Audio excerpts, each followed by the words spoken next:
So let me explain something before we start this English lesson. I am not a billionaire. Wow, that's a lot of zeros. I'm not a multi-millionaire. I'm not a millionaire. I'm just Bob. But I do watch a lot of television and I do watch a lot of movies. And when I watch some TV shows and some movies, there are billionaires and multi-millionaires. Sometimes there are rich people. There are very wealthy people. So in this English lesson, I thought I would teach you some English words and phrases that you would use to talk about those kinds of people, the people who are billionaires, multi-millionaires, and millionaires.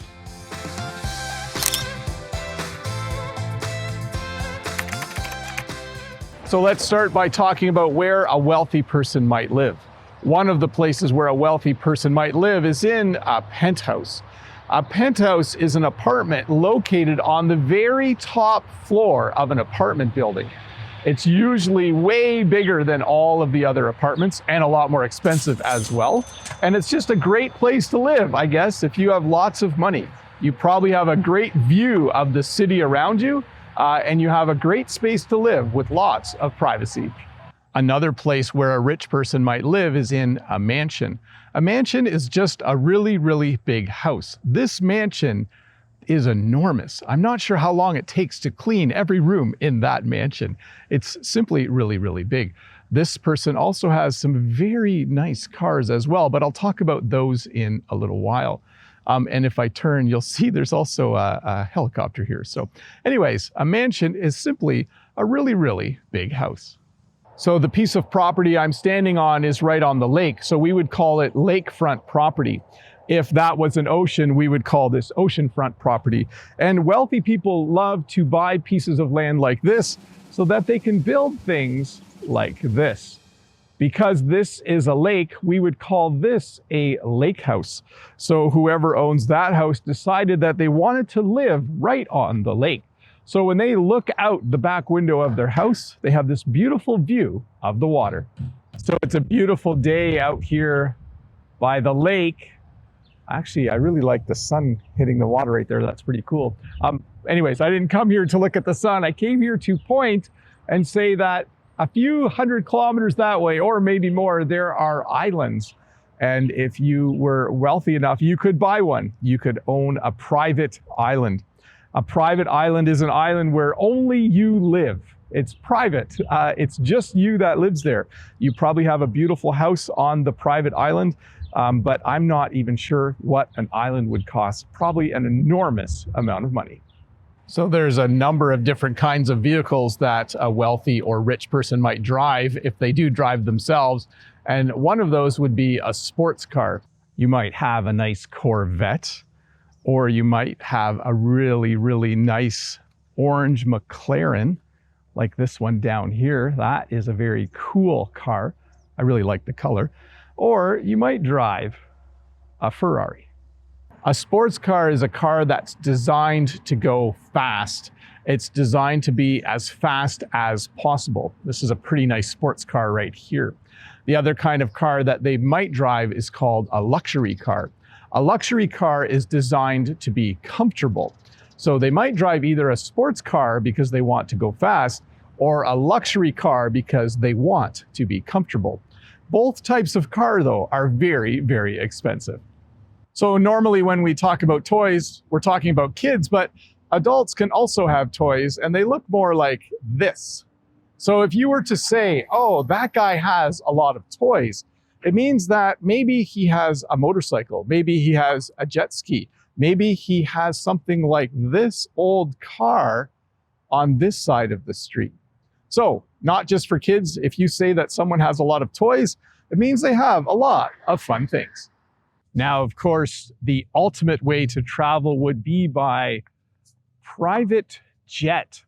A private jet is a jet that you own, that you can use to go wherever you want, whenever you want. If I had a private jet, I could just decide to go to Paris, France in a few hours, jump on my private jet, and I would be there in no time.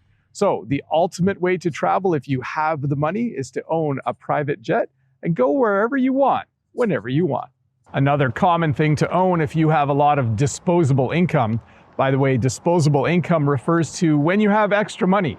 After you've paid for all your living expenses, you have more money and you don't know what to do with it. We would call it disposable income. But another thing that you might buy if you had a lot of money is you might buy a boat or you might buy a yacht. So you might buy a boat like one of these nice boats. These are very, very big boats in my opinion. Or you might buy a yacht. Sorry, I can't show you a yacht. I don't think there's enough wealthy people that live close to me. This marina doesn't have any yachts, but it does have some really big boats. When I go places, I drive my trusty old minivan. But if I was a wealthy person, I would probably have a driver. I probably wouldn't drive myself. A driver is someone who drives your vehicle for you and you get to ride in the back. When they come to pick you up in the morning, they open the door and they say, "Please get in, sir. Where would you like to go?" So I'm going to keep driving my own van, but if I was wealthy, I could hire a driver. When I work out, I come to the gym by myself. I design my own workout plan and then I come and I lift weights. A wealthy person, though, might have a personal trainer. "Come on, Bob, 3 more times. You can do it." Okay, 1, 2, 3. A personal trainer would design the workout plan for you so you wouldn't have to think about it yourself. So if I was wealthy, I could hire a personal trainer. A rich person might also hire a personal chef to make their meals for them.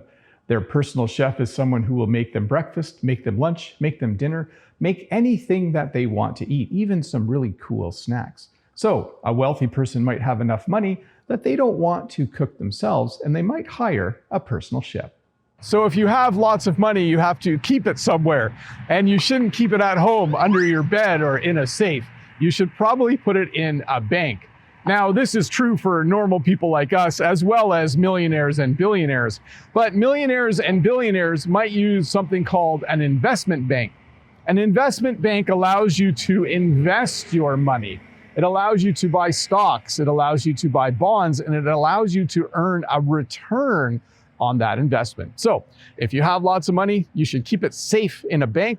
If you want to make more money with your money, you should use an investment bank. So another thing that someone might do with their money is buy an investment property. An investment property would be something like these stores on this street.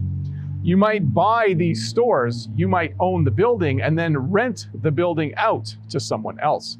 I'm sure that many of these stores on this street are owned by wealthy people, and they probably rent them out. They've probably bought them as investment properties. Well, thank you so much for watching this English lesson about how to talk about wealthy people. Remember, if this is your first time here, don't forget to click that red subscribe button. Give me a thumbs up if this video helped you learn a bit more English, and leave a comment below. I love to read them. Have a great week. Bye.